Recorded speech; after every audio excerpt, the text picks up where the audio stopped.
Sama-sama kita bikin fakta integritas. Kalau nipu rakyat, hukuman mati. Dan apabila nanti terbukti, maka akan secepatnya dilakukan pergantian.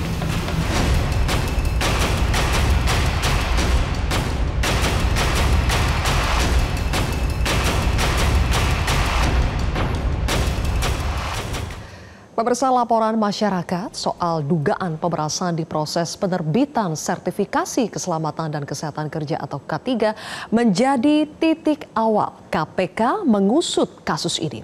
KPK menyebut bahwa praktik pemerasan ini sudah berlangsung sejak tahun 2019 dan sampai saat ini modusnya adalah memperlambat, mempersulit dan juga menunda penerbitan sertifikasi K3.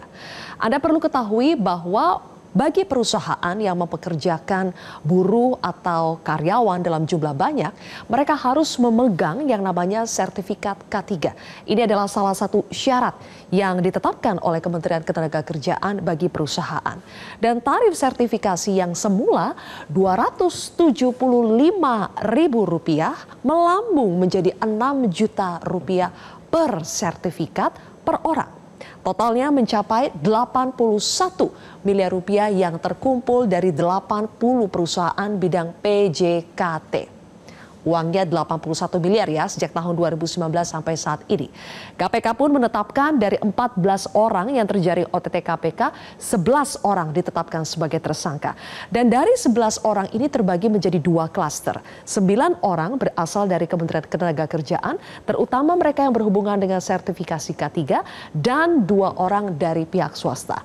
Kami sudah merinci dugaan aliran uang yang diterima oleh para tersangka. Yang paling besar jumlahnya sebetulnya bukan mengalir kepada Wamenaker Noel, melainkan ada salah satu pekerja di Kementerian Ketenagakerjaan yang berinisial IBM yang menerima dugaan aliran uang sampai Rp69 miliar. Kemudian kalau kita lihat berikutnya di halaman selanjutnya, barulah di situ ada uang Rp3 miliar yang disebut oleh KPK mengalir kepada Noel. Dan Rp3 miliar ini mengalir sekitar bulan Desember 2024. Artinya apa? Noel baru dilantik menjadi menteri 2 bulan saja. Pemirsa, selain menyita uang tunai senilai 170 juta dan 221 ribu dolar Amerika, KPK juga menyita puluhan kendaraan mewah yang terdiri dari 15 kendaraan roda 4 dan 7 kendaraan roda 2. Makanya kemarin kalau kita lihat KPK itu sudah seperti showroom motor dan mobil mewah. Ada 1 motor mewah yang diduga milik Noel Ebenezer turut disita oleh KPK.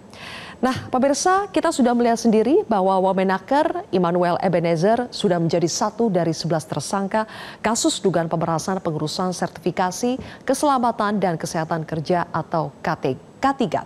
Meskipun tadi Noel sempat memberikan sedikit bantahan bahwa ia merasa tidak terjaring OTT KPK, kemudian ia juga mengklarifikasi bahwa ia dan staf-staf yang ada di Kementerian Ketenagakerjaan tidak terlibat pemerasan, tapi yang jelas dari KPK merilis pernyataan bahwa sudah terjadi dugaan pemerasan yang berlangsung dari tahun 2019 dengan total pemerasan mencapai Rp81 miliar. Kami akan membahasnya bersama dengan salah satu orang dekat dari Noel, yaitu Wakil Ketua Umum Jokowi Mania atau Joman, Andi Aswan, dan juga mantan penyidik KPK Lakso Anindito. Selamat malam Bang Andi dan juga Mas Lakso. Malam Sylvia, malam Mas Lakso. Selamat malam, Selamat malam, Mas Bala. Bang Andi, sebagai orang dekat sama-sama di Jokowi Mania dulu ya, saya ingin Anda menanggapi dulu ketika Anda melihat Noel turun dari tangga KPK sudah mengenakan rompi oranye, sempat menyeka air mata juga, kemudian diborgol dan ditetapkan sebagai tersangka dalam kasus pemerasan. Apa yang Anda ingin sampaikan, Bang Andi? Ya, Sylvia, saya kebetulan ada di sana, tadi yang di sebelah Bung Samsul sebagai kuasa hukum beliau. Saya duduk di situ dan saya melihat Bang Noel itu turun. Saya agak terenyuh juga, miris juga buat saya, dan luar biasa pasti tekanan dalam batin beliau terhadap kondisi yang menimpa beliau sekarang ini. Ya, saya memahami hal itu. Beliau cukup merasa sedih melihat juga teman-temannya ada di situ mendukung moral beliau ya untuk menghadapi musibah yang beliau terima untuk itu. Oke. Setiap perjuangan pasti akan membuahkan baik yang hasil baik maupun hasil yang buruk. Begitu Bu Sylvia. Oke, jadi Bang Andi tadi sempat menunggu Noel. Ada kesempatan untuk berbicara dengan Noel tidak, Bang Andi? Dilarang enggak, kami kebetulan saya hanya saya mengatakan saja kepada beliau, kuatkan hati dan teguhkan iman, hadapi kenyataan yang ada dengan kepala yang tegak. Begitu, Bang Zidya. Oke, Anda pastinya sudah mendengar ya apa yang disampaikan KPK, dugaan Noel itu terlibat seperti apa, dugaan aliran dana yang mengalir kepada Noel itu berapa. Anda teryakinkan dengan apa yang disampaikan KPK atau Anda lebih meyakini apa yang disampaikan Noel bahwa dia tidak terlibat? Saya begini, kalau saya melihatnya apa yang telah disampaikan KPK itu ya, tadi mengatakan 2019 ya, berarti itu ada satu orang ya, dan itu 69 miliar itu sangat luar biasa. Beliau dilantik ya bulan Oktober, kejadian ternyata mendapatkan dana itu bulan Desember. Artinya ya saya bukan berandai-andai apakah ini ada suatu jebakan ya, karena beliau ini kan seorang aktivis ya, bukan seorang birokrat yang mengetahui bagaimana perkembangan di birokrasi seperti itu. Saya kurang jelas itu, tapi saya meyakini apa yang dilakukan oleh KPK itu adalah kenyataan yang ada. Pasti KPK itu mempunyai bukti-bukti yang valid ya, bukti-bukti yang memang sebagai prosedur dalam rangka untuk OPT.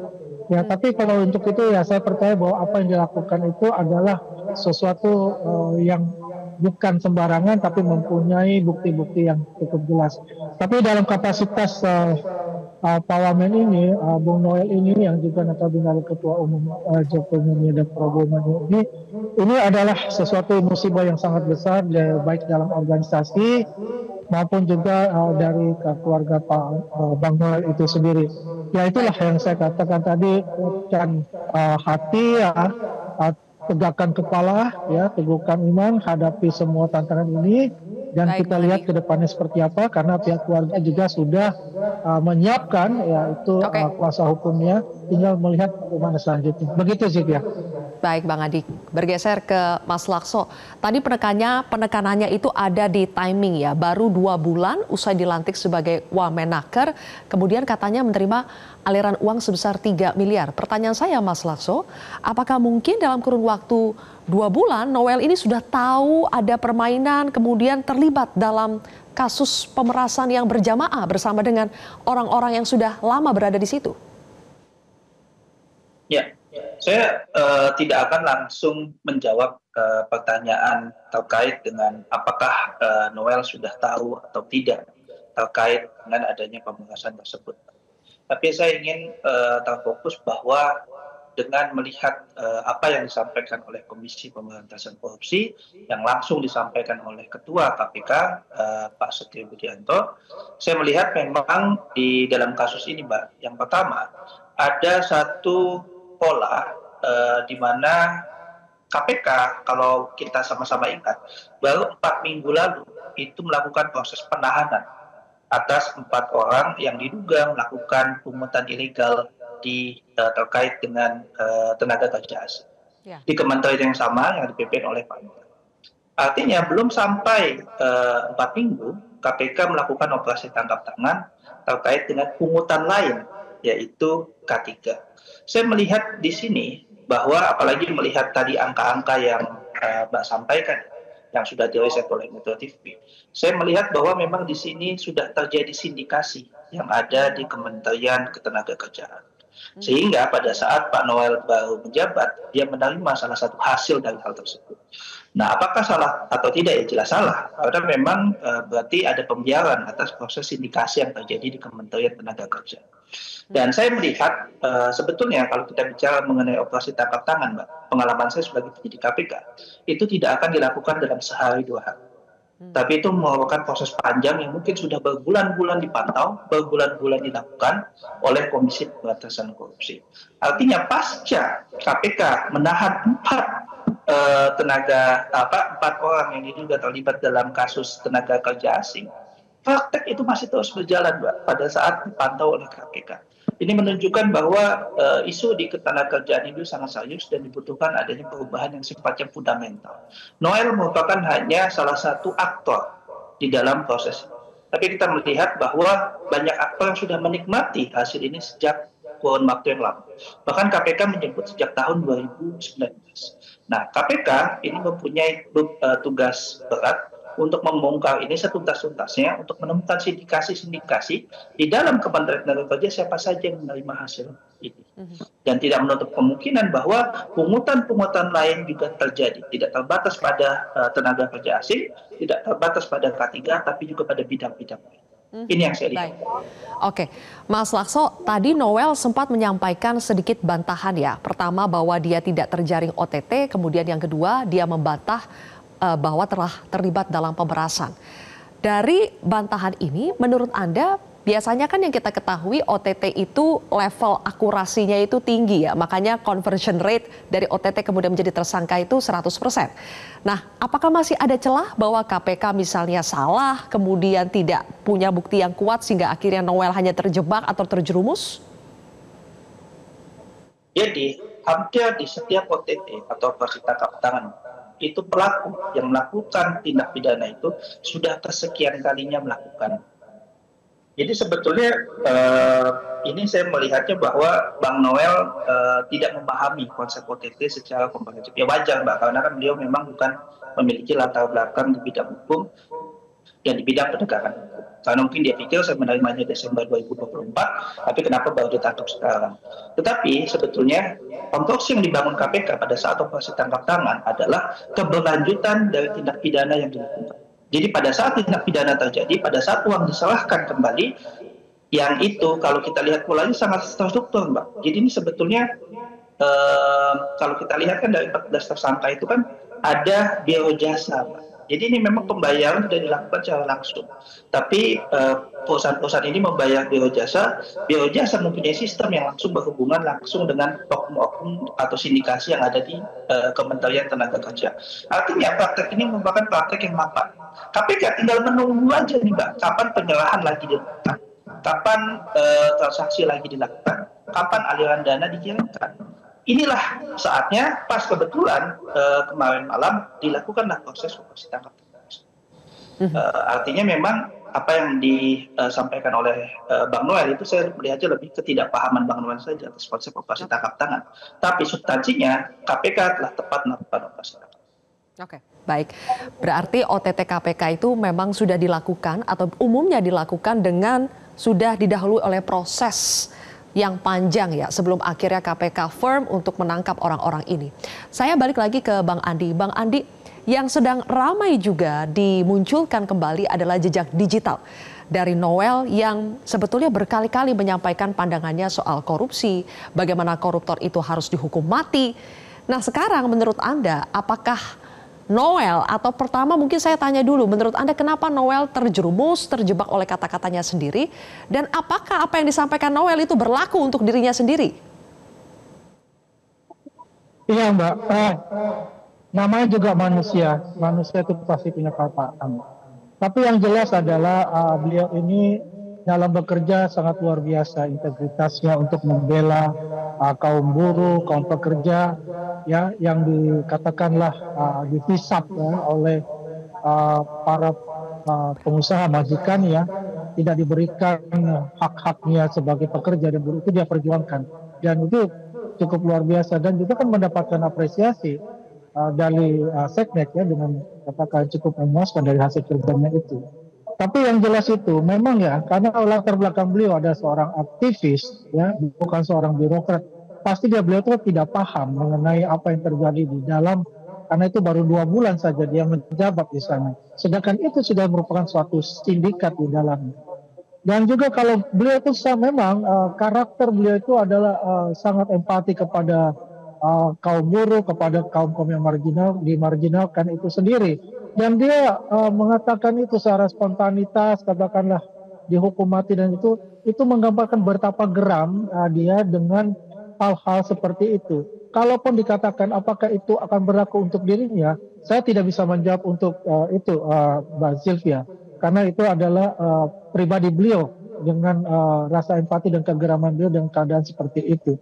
Dan itulah ya, kembali lagi Mbak Sylvia, karena kalau semakin tinggi pasti semakin banyak itu godaan-godaannya itu. Godaan. Dan kali ini Kalau begitu, godaannya Bang Andi, terakhir ya, biasa. kasus korupsi yang menimpa Noel kan pasti akan menjadi catatan peringatan buat seluruh relawan yang masuk dalam pemerintahan untuk menjaga integritas dan juga menyadari bahwa relawan sekalipun tidak kebal hukum. Apakah ini juga akan menjadi narasi yang penting sekali untuk diingatkan kembali kepada kader-kader atau relawan yang masih ada di Joman dan sekarang berada dalam pemerintahan? Ya, maksudnya semuanya relawan-relawan itu sekarang juga mereka juga paham itu bahwa itu ada perbedaan di mana dia masuk di birokrasi yang sebagai pejabat publik. Ya harus meninggalkan aktivis yang sifatnya itu sangat frontal dan sebagainya itu. Dan ini merupakan warning bukan hanya kepada relawan, kepada seluruh pejabat-pejabat publik. Bagaimana untuk bisa apa yang dikatakan oleh Pak Prabowo, beliau tidak pandang bulu siapapun di bawah pemerintahan beliau, ya baik menteri, wakil menteri maupun kepala badan dan sebagainya itu akan dilibas habis oleh beliau. Dan ini mencerminkan bahwa Pak Prabowo itu dan Mas Gibran itu tidak main-main, ya tidak main-main dalam hal pemberantasan korupsi itu. Coba saja ya kita lihat, dan sekarang adalah yang baru pertama lah yang terlibat yang kena OTT dari Kementerian Baik, Luar. Bang Andi. Jadi ini sudah sangat luar biasa kepada seluruh pejabat publik yang ada di negeri ini. Ya, baik. Terima kasih Bang Andi dan juga Mas Lakso sudah bergabung bersama kami di Prime Time News hari ini.